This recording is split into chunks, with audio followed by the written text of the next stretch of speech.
नमस्कार। स्वदेश खबर में आपका स्वागत है। मैं हूं उत्कर्ष चतुर्वेदी।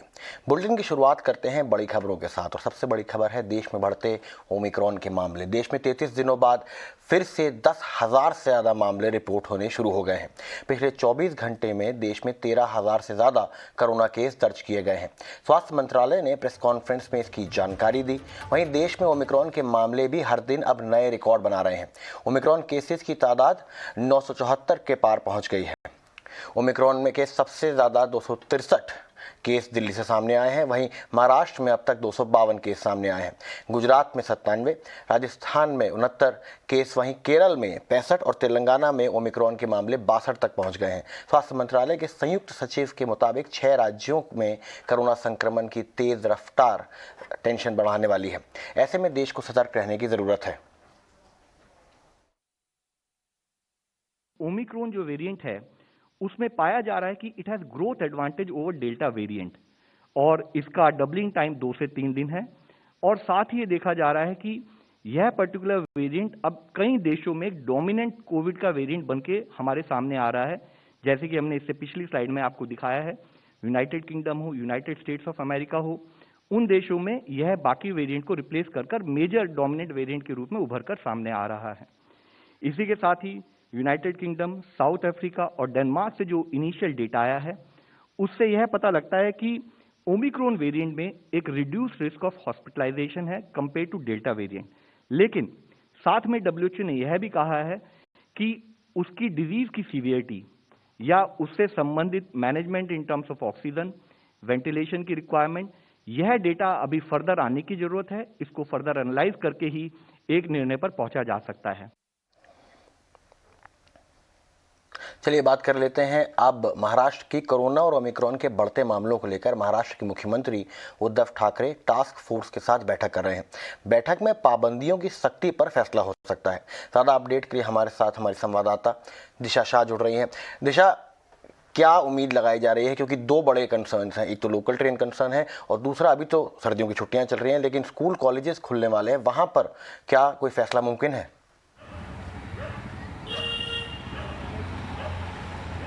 जी बिल्कुल उत्कर्ष, लगभग 2 घंटे से ज़्यादा हो चुके हैं कि ये स्टेट टास्क फोर्स की जो मीटिंग है वो शुरू होके ये स्टेट टास्क फोर्स की आज जो मीटिंग है वो यहाँ के स्टेट मिनिस्टर उद्धव ठाकरे उन्होंने बुलाई है। उसमें स्टेट टास्क फोर्स के मेंबर्स है, पीडियाट्रिक के भी टास्क फोर्स के मेंबर्स है, हेल्थ मिनिस्टर है, मुंबई पुलिस कमिश्नर भी है, बीएमसी कमिश्नर भी है। ये सारे लोग अभी बैठ के आगे जो प्लान क्या कर सकते हैं और स्ट्रिंजेंट कर्व्स कैसे ला सकते हैं। ये पूरा जो इन्फेक्शन है वो बहुत फास्ट जो है स्प्रेड हो रहा है कोविड-19 केसेस का और ओमिक्रॉन केसेस का भी, तो किस तरह से उसको कंट्रोल में ला सकते हैं, क्या क्या चीज़ें ऑन ग्राउंड हम और स्ट्रिक्ट कर सकते हैं, जैसे कि पब्लिक ट्रांसपोर्ट वाइज अगर बात करें या पब्लिक प्लेसेस में और अगर कुछ नियम या कानून लाने हैं तो क्या हो सकते हैं, किस हिसाब से हो सकते हैं, वो सारी अभी बातें जो है वो डिस्कशन हो रही है। दूसरी इम्पॉर्टेंट बात, क्योंकि चिल्ड्रन की भी जो हेल्थ है उनको ध्यान में रखते हुए, सेफ्टी वाइज भी ध्यान में रखते हुए क्या स्कूल्स वापस खुलने चाहिए कि नहीं, क्योंकि अभी फ़िलहाल के लिए क्रिसमस ब्रेक चल रहा है, विंटर ब्रेक जो चल रहा है, बट जनवरी ऑनवर्ड्स 3 या 4 तारीख से स्कूल्स वापस रीओपन हो रहे हैं पहले ऑर्डर के हिसाब से, तो वापस उनको शुरू करने चाहिए या नहीं, क्योंकि अभी जो जिस हिसाब से केसेस बढ़ रहे हैं महाराष्ट्र में कल 4,000 तक के सिंगल डे में केसेस आए, जो जब 6 से 7 महीने के बाद मुंबई में भी सेम स्थिति रही है कि किस तरह से 2500 के ज़्यादा केसेस आए हैं। तो जिस तरह से ग्राफ बढ़ रहा है तो और नियम क्या बढ़ाए जा सकते हैं उसके ऊपर अभी चर्चा हो रही है। जी बहुत बहुत शुक्रिया दिशा इस जानकारी के लिए, हमारे साथ जुड़ने के लिए। हम आगे भी इस बार आपसे चर्चा करते रहेंगे। आगे बात करते हैं मुंबई में कोरोना की तेज रफ्तार को देखते हुए आज से 7 जनवरी तक धारा 144 लागू कर दी गई है। ओमिक्रॉन के बढ़ते मामलों को देखते हुए मुंबई पुलिस ने आदेश जारी किए हैं। इस आदेश के मुताबिक मुंबई में नए साल के जश्न और पार्टियों पर रोक लगा दी गई है।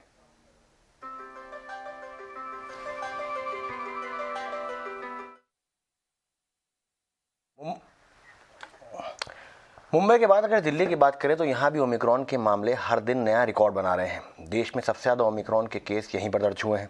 दिल्ली के स्वास्थ्य मंत्री सत्येंद्र जैन के मुताबिक जीनोम सीक्वेंसिंग के लिए भेजे गए 115 नमूनों में से 46%, जी हाँ 46% में ओमिक्रॉन की पुष्टि हुई है। आइए सुन लेते हैं उनकी बात को। केसेस पिछले कुछ दिनों में काफ़ी तेज़ी से बढ़े हैं। इसमें ओमिक्रॉन के भी काफ़ी केसेस आ रहे हैं। जीनोम सीक्वेंसिंग जो कराई गई, अभी जो लेटेस्ट रिपोर्ट आई है उसके हिसाब से 46% जो केसेस हैं वो ओमिक्रॉन के आए हैं। तो उसके अंदर ट्रैवल हिस्ट्री वाले लोग भी हैं और जो ट्रैवल हिस्ट्री बिल्कुल नहीं जिनकी, वो लोग भी हैं। इसका मतलब दिल्ली के अंदर ओमिक्रॉन है। अब हॉस्पिटल में जो पेशेंट हैं वो लगभग 200 पेशेंट हॉस्पिटल में, जिसमें से 115 वो लोग हैं जो एयरपोर्ट से आए हुए हैं और 200 में से 102 दिल्ली के हैं और 98 दिल्ली से बाहर के हैं। तो बहुत मेजर रेस्ट्रिक्शंस तो लगा दी गई हैं।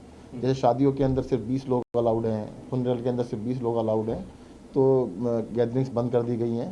तो रेस्ट्रिक्शंस तो बहुत बड़े स्केल पे लगा दी गई हैं। कई लोग ये भी कह रहे हैं कि कुछ ज़्यादा लगाई गई, परंतु it is better to be precautions. Corona का नया वेरिएंट ओमिक्रॉन पूरी दुनिया को काफ़ी तेज़ी से अपनी चपेट में लेता जा रहा है। खतरे को देखते हुए WHO चीफ ने ओमिक्रॉन से दुनिया में कोरोना संक्रमण की सुनामी आने की चेतावनी दी है। ये सुन लेते हैं वो क्या कहना चाहते हैं।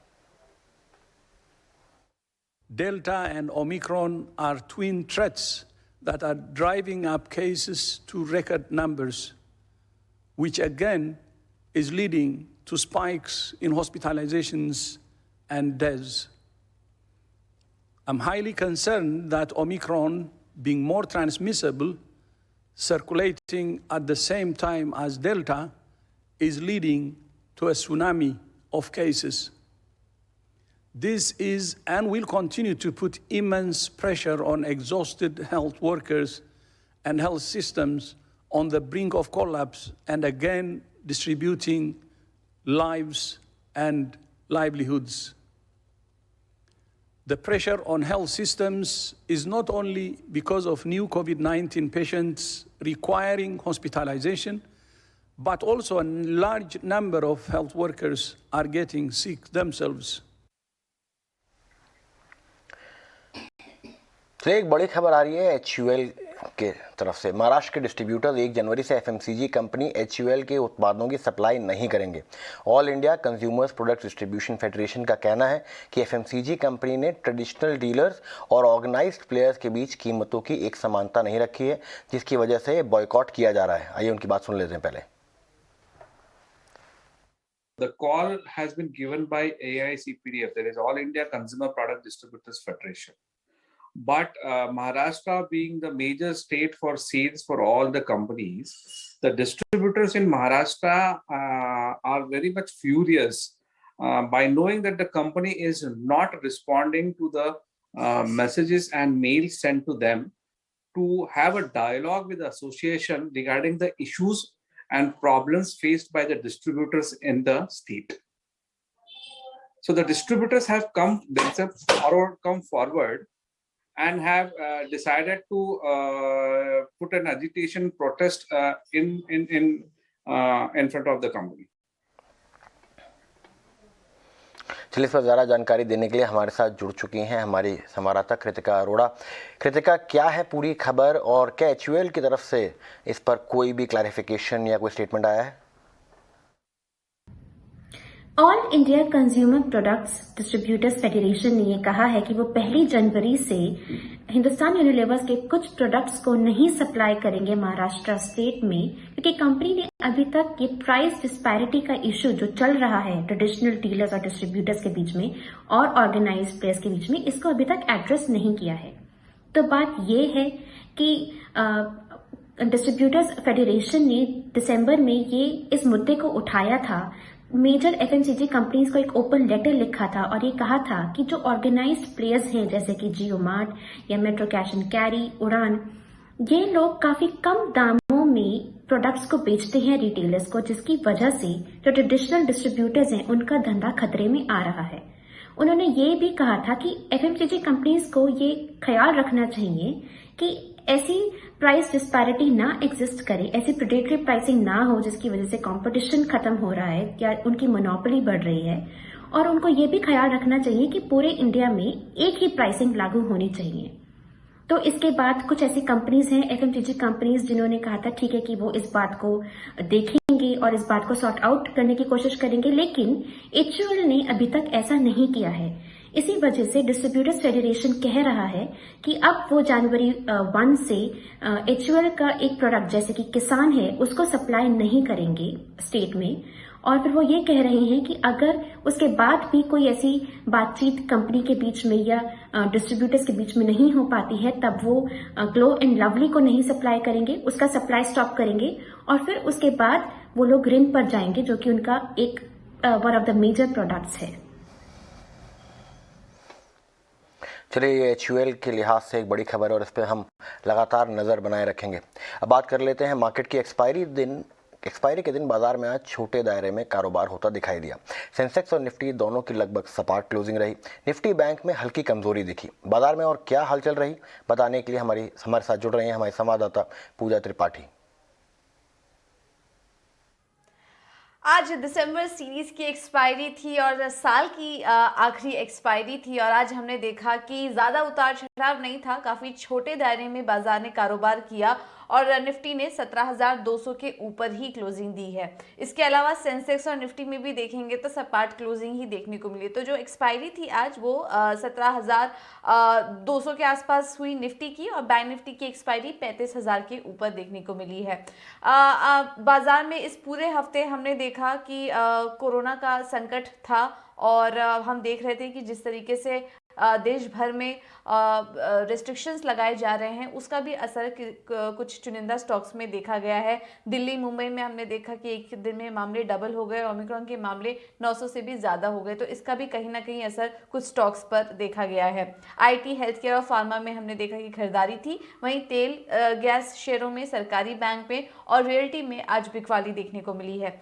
डेल्टा कॉर्प में आज 4% की गिरावट थी क्योंकि गोवा में जो 50% क्षमता पर कैसीनो और सिनेमा हॉल और रिवर क्रूज चलने की बात हुई, उसके बाद डेल्टा कॉर्प में आज 4% तक की गिरावट देखी गई। आरबीएल बैंक में आज 9% की गिरावट देखी गई है। एक दिन हमने देखा था रिकवरी आई, उसके बाद 2 दिन से गिरावट ही झेल रहा है। आरबीआई के एक्शन के बाद शेयर अगर 5 दिन में देखेंगे तो करीब 25% से ज़्यादा की गिरावट आरबीएल बैंक में देखने को मिली है। इसके अलावा कुछ और स्टॉक्स पर नजर डालें जहां पर एक्शन था, उसमें निफ्टी में चढ़ने वाले शेयर्स में NTPC, IndusInd bank, HCL tech और सिप्ला यहां पर मजबूती थी। गिरने वाले शेयरों में Bajaj auto, Reliance, JSW steel और यूपीएल यहां पर कमजोरी देखने को मिली।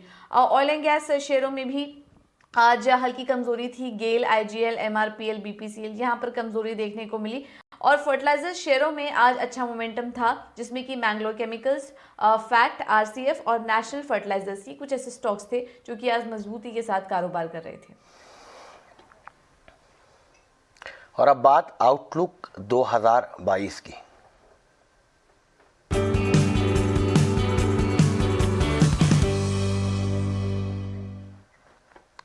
स्वाद की बात स्वदेश के साथ में हम देश के बड़े क्विक सर्विस रेस्टोरेंट्स के टॉप मैनेजमेंट से बात कर रहे हैं और समझने की कोशिश कर रहे हैं कि साल 2021 कैसा रहा और अब नए साल में इनकी क्या योजनाएं हैं। इसी कड़ी में हमारे सहयोगी विनी मोतीवाला और शेरिल डिसूजा ने स्पेशलिटी रेस्टोरेंट के सीएमडी अंजन चटर्जी से बात करी। आइए सुन लेते हैं उस बात का एक छोटा सा अंश।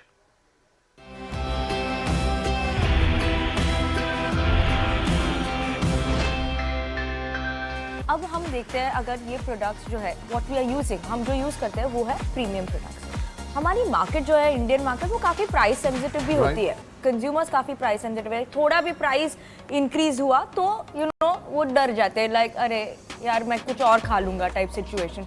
तो अभी तो इन्फ्लेशन बढ़ रहा है, तो हाउ आर यू मैनेजिंग, आप कैसे मैनेज कर रहे हो इन्फ्लेशन को, प्राइसिंग को? एंड टाइम भी ऐसा है कि हॉलीडे सीजन है, तो कस्टमर के लिए to keep customers you can not take a steep price hike as well. तो हाउ आप कैसे मैनेज कर रहे हो? देखिए, 2 चीज़ें होंगी किसी भी बिजनेस में। मैं बड़े बड़े लोग इसको देख रहे होंगे तो मैं क्या सिखाऊं। एक होता है कि आप कस्टमर को पास ऑन करें हर कॉस्ट। एक होता है आपके पार्ले जी के बारे में आप जानते हैं, 1 रुपया तो 1 रुपया, 5 रुपया तो 5 रुपया। तो वो उन्होंने कैसे किया, बिकॉज एक ग्रैन्युलर कॉस्ट उनका है।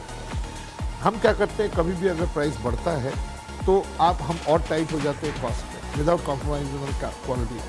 स्पेशलिटी रेस्टोरेंट आज तक यही प्रॉमिस करके बड़ा हुआ है कि 5 star food and service 5 star without the 5 star tag. अब ये खाना अगर आप कहीं और किसी 5 स्टार, इसलिए 5 star dining is going out of fashion. You can't end up charging for a chicken tikka 2,000 rupees. Come on, I mean, you should have a heart to do that. 2,000 रुपए का चिकन टिक्का बेचती है जो आज 450 maximum 500 में मिलता है. So, if you see, even kids like you are not going into the 5 star as often as you would go earlier. It's not for only economic reasons.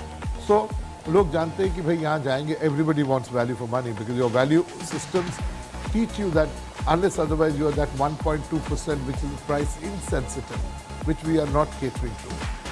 People know that they'll get a great, humble, safe meal and quality meal at a price. So hence we've sustained for 27 long years. Not many Indian-based touchwood restaurants have been, of course, the McDonald's of the world and the Pizza Huts of the world. जब हमने शुरू किया था, they're not even coming to India. Talking about 93, 94.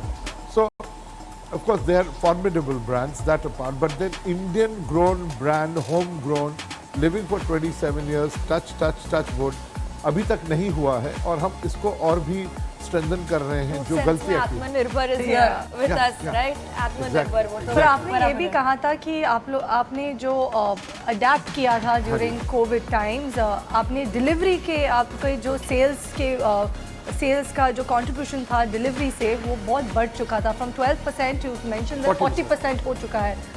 क्या यही sustainable है? Do you expect to increase that portion of delivery?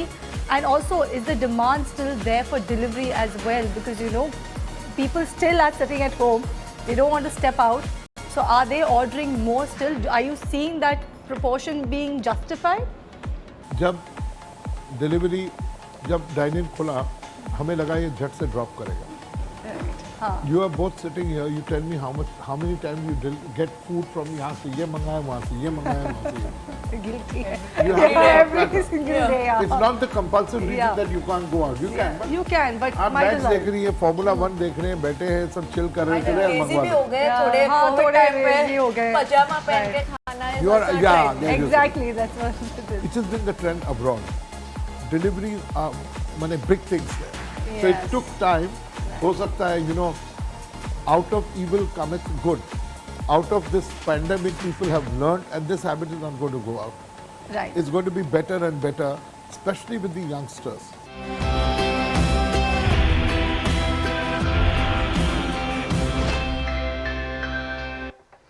इस साल बाजार में रिटेल निवेशकों का भरपूर जोश देखने को मिला. रिटेल मार्केट के बदलते ट्रेंड्स पर डिटेल्स के साथ हमारे साथ जुड़ रहे हैं हमारे सहयोगी डिम्पी कालरा.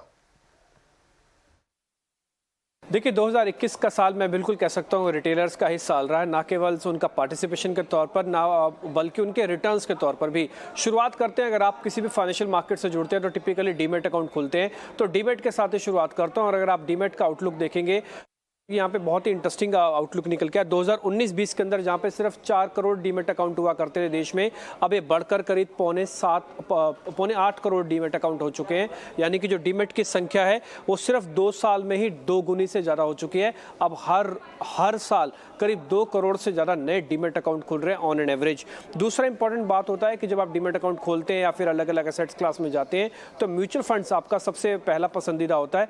तो रिटेल्स की पार्टिसिपेशन यहाँ पर भी काफ़ी ज़ोरदार तरीके से बढ़ी है. पिछले 10 साल में जो असेट अंडर मैनेजमेंट होता है, यानी कि जो म्यूचुअल फंड्स में पैसा लग रहा था वो 6 लाख करोड़ लग रहा था, वो बढ़कर अब 37 लाख करोड़ हो चुका है सिर्फ 10 साल में, यानी कि 5 गुना से ज़्यादा बढ़ा है. एक और इंपॉर्टेंट चीज़ है, हमने एक स्कोर कार्ड भी निकाला कि 2021 के अंदर म्यूचुअल फंड्स का स्कोर कार्ड क्या कहता है. उसमें यह दिखा कि 63% म्यूचुअल फंड्स जो थे उन्होंने आउट परफॉर्म किया अपने बेंचमार्किंग इंडेक्स को, यानी कि जितना उनका अपना बेस था उससे कहीं ज़्यादा उनकी परफॉर्मेंस दिखी. ये 63% थे, 37 ने अंडर परफॉर्मेंस दी, लेकिन ज़्यादा भी खराब सिचुएशन नहीं बनती हुई दिखी.